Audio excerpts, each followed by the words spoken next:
Good day, good day. So, my live stream failed. That was shitty. Had a 19-minute video there and only dropped out at 8 or 9 minutes, I believe. And I'm looking at the back of my phone, so there was no way for me to see that. So we're not going to do that again because that was bogus. Anyways, so today we've got the Squire Affinity Telecaster here. Sounds awesome.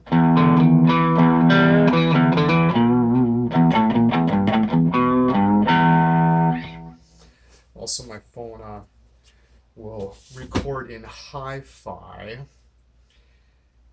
sound when I'm in my regular camera, right? And obviously, I was watching the YouTube video, and the resolution and the sound quality weren't that good anyways, so wasn't really doing the guitar and amp justice. I was saying it sounded really good and it wasn't coming through that great on video. So anyways, so this probably sounds better. It's certainly in higher resolution. With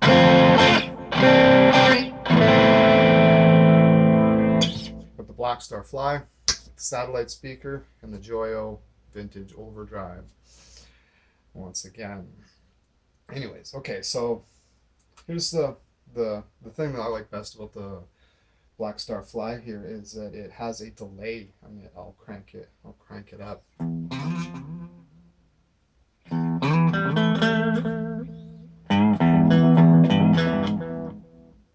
It's great.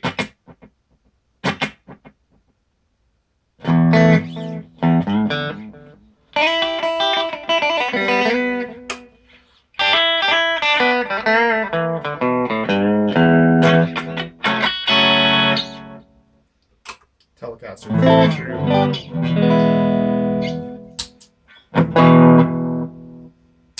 Anyways,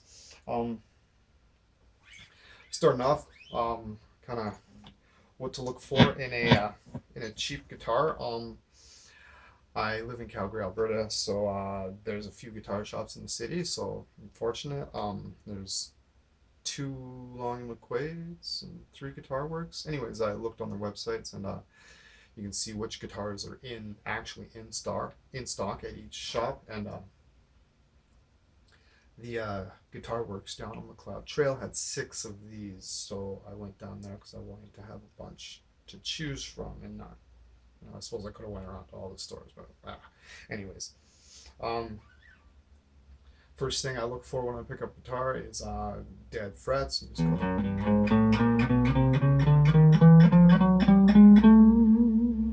Do that with all of them. I find between the 13th and the 15th fret, they tend to fret out. So I like to give them a bend there, because they'll be fine here, then you'll bend it a little bit and it'll die out, right? So I like to look for that. Run your fingers up and down the neck. The worst complaint I've heard so far about these guitars, Squires, is they'll be sharp fret edges, and there is a fix for that. There's another great YouTube channel, a fella named Darrells. He's an awesome dude.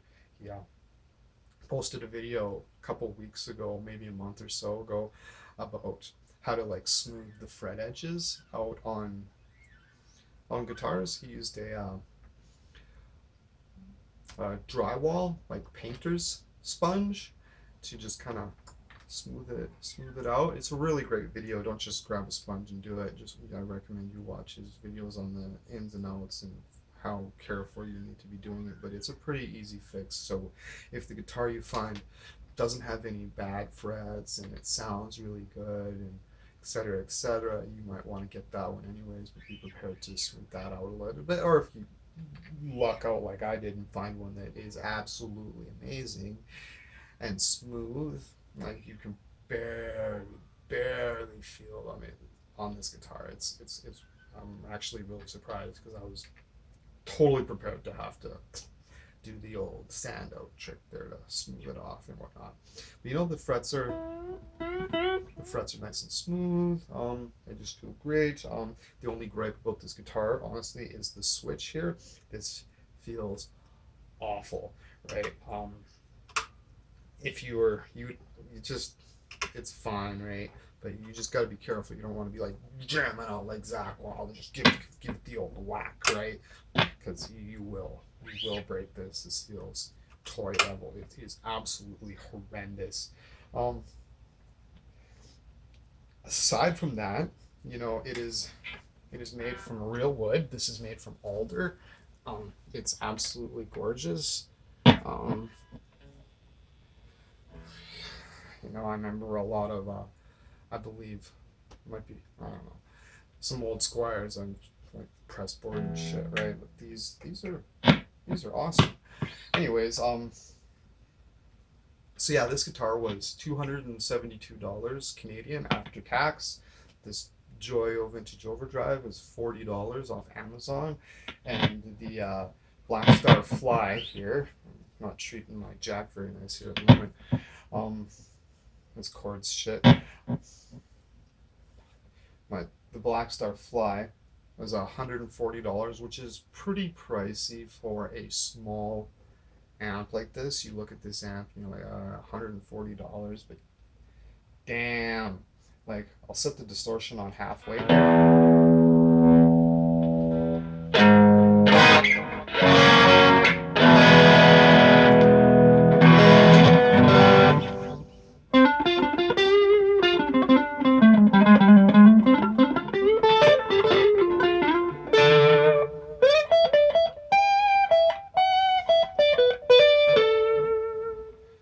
You know, and I like to set the, I use this to push my, sounds kind of funny to push a triple X half stack, but I put the distortion down to about half, and you know, turn the gain all the way down and the volume all the way up, and you get that classic push sound. Like if you were going to plug it into if you wanted to make an old plexi sound metal, you would probably get maybe that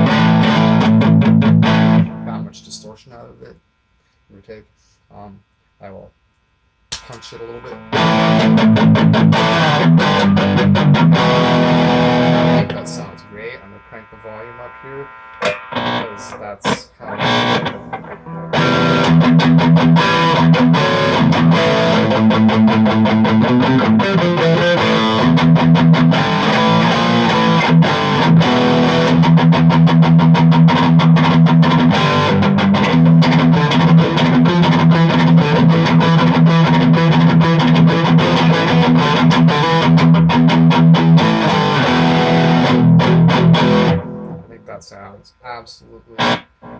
sounds absolutely killer. You know, a workable metal tone. That is amazing. I'm gonna turn the gain down here. Turn the gain off. You know, the even with the gain, with the overdrive button taken off, right, and you crank up the gain, just a little bit of grit.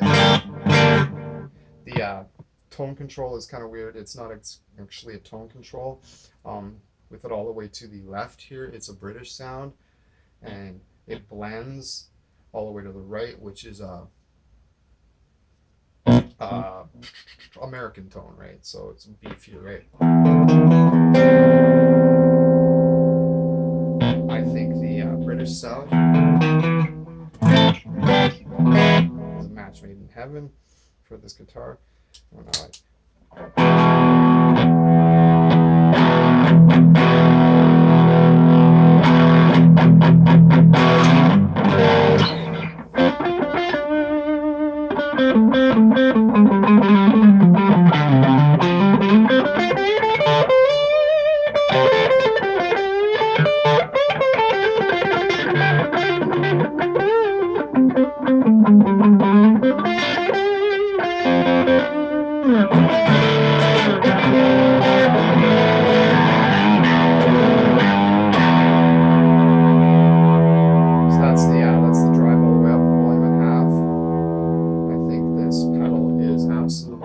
killer. I will do a demonstration of it later with the Triple X half stack, showing you how I use it to just tighten everything up and make it sound super awesome.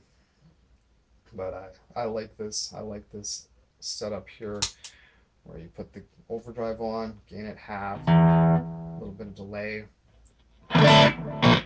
With the neck pickup, this chord is awful.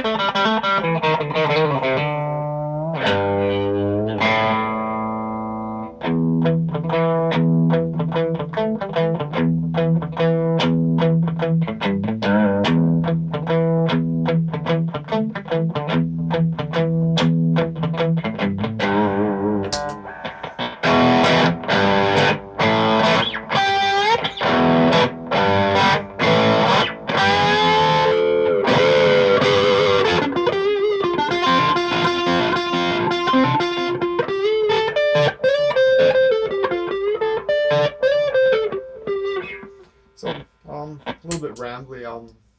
My live stream I was actually really happy with the way it went through, and I was really choked when I found. I don't know if it streamed properly the whole way, but it only saved half of it to the site, so it was bunk ass. So yeah, so yeah, the first one I picked up in the store was the Arctic White one, and it was I was pretty happy with it, but the low E string was like buzzed against the frets, which is like, oh, normally you just go down here and you take the Allen key set screws and just tweak it up a little bit. And if this saddle would have been low, like maybe 75%, I wouldn't have batted an eye at it because I would just raise it up just a little bit and it would be fine, right? But it was rattling on the fret while while the set screws were actually into the saddle a bit, so it was like at 95% of its height. So I was like, I moved on relatively quickly. There was three green ones. I was like, oh, it's gonna be the green one. It's a nice color green, but there was two of these ones, and I played them both, and the other one had sharp fret edges. I played it, and it just felt kind of rattly. I gave it a couple strums on the line there, and I was immediately, no, this is the one to go for. So for like $270, $140, and $40 here. You don't need those, but it's like this and that, so it's for just over $300. And this amp is actually surprisingly loud. It is a pretty killer beginner's set. Like, you got this for any beginner starting out, they would just be absolutely in their glory. You can get Squires with the humbuckers on there if they're more into the metal or whatever. But this is for the money. This is a great guitar, but don't just pick one off the shelf and buy it. Definitely take somebody that has some experience with guitars and buying guitars, and take somebody like me with you to buy the guitar and get them to play it and look over it and whatnot, so they can show you which one's the best, right? Because there's the quality control on these guitars isn't great, but if somebody who knows what they're looking for, you can get a fantastic guitar, a great bargain. This guitar is I've got several other guitars here. I've got some Jacksons and a couple of Schecters. I have the Jeff Loomis Signature Series Schecter Diamond Series 7-string, and it is fantastic, but this one has keener action. This guitar is incredibly slick to play. So over the next year or so, I will probably replace the tuners. You can get reasonably good tuners for $40. I might even go as far as putting some hip shot locking tuners on it, because then you totally kiss any tuning issues goodbye.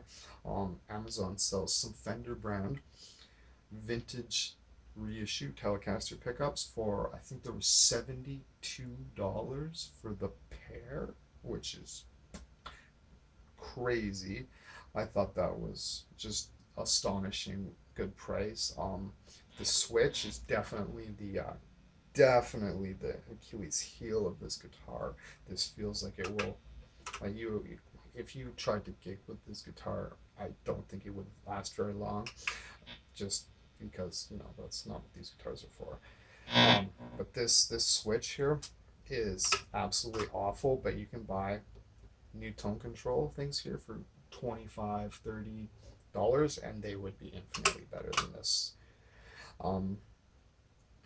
But yeah, I really love this guitar. I've been playing it nonstop for the last 3 days. It is a fantastic bargain. This amp is absolutely smashing. It's battery powered too. It's really efficient on batteries. I play this amp. I've taken it out where it's not plugged in quite a few times, and I've actually only replaced the batteries in it twice. It runs on triple A's, which is absolutely I don't know. They last. I wasn't happy to see that it runs on triple A's, but there's 6 triple A's in there. Why don't they just run it on like 1 9-volt? But I don't know. Maybe that has something to do with how long the batteries last as compared to a 9-volt. I don't really know, but it is loud as hell for a little amp, of course. It runs on batteries. You take it out to the campfire down at the campground and have a little jam around. It's got an input for it's got a line in, so you can play music through it. You plug your phone into it and jam along with it, or just use it to play tunes around the campfire. It's got a headphone jack. I can't say enough about this pedal. It's badass, but I think I'm just rambling at the moment, so probably gonna wrap it up here. And yeah, if you have any questions about what kind of guitar you'd like to buy for your nephew or your son or somebody starting out, or if you're a veteran amateur and you want to find a great bargain and you want to know about something specific, shoot me a message in the comments. I'd love to chat it out with you. And like and subscribe to my channel. It would mean the world to me. And yeah, please have a good day.